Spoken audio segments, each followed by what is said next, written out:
Жить и работать в Чувашии. Под таким названием в прошлом году стартовал проект Чувашского регионального отделения молодежной общероссийской общественной организации «Российские студенческие отряды». Он стал одним из победителей конкурса на предоставление гранта в форме субсидий на развитие гражданского общества на территории Чувашской республики. Сейчас в республике подвели итоги проекта «Жить и работать в Чувашии» и наградили лучших молодежных работодателей. Проект направлен на профориентационную работу со студентами вузов и СУЗов республики путем организации деятельности производственных трудовых отрядов в Чувашии. В рамках проекта «Жить и работать в Чувашии» динамика развития этого направления, именно производственных отрядов, очень велика. И я думаю, что мы будем его дальше продолжать развивать, потому что главная цель нашего регионального отделения – это сократить отток молодежи из Чувашской республики, и чтобы нашим бойцам, нашим студентам было комфортно работать именно на предприятиях Чувашской республики.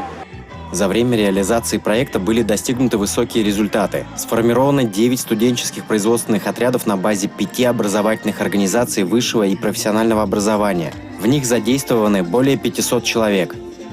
Я проходила уже практику в агрохолдинге. Мне очень понравилось, я решила вернуться обратно в качестве стажера ветеринарного врача. Я выполняю лечебные профилактические мероприятия по болезням цыплят. Впервые в рамках реализации грантового проекта «Жить и работать в Чувашии» состоялся конкурс «Лучший молодежный работодатель». В нем приняли участие 10 предприятий республики, где сегодня трудятся студенческие отряды. Торжественная церемония награждения победителей и призеров конкурса прошла на открытии летнего трудового сезона. Студенческие трудовые отряды, несомненно, это школа жизни, которая воспитывает стойкость, силу духа, патриотизм, товарищество и искреннюю любовь к труду, потому что труд действительно крут.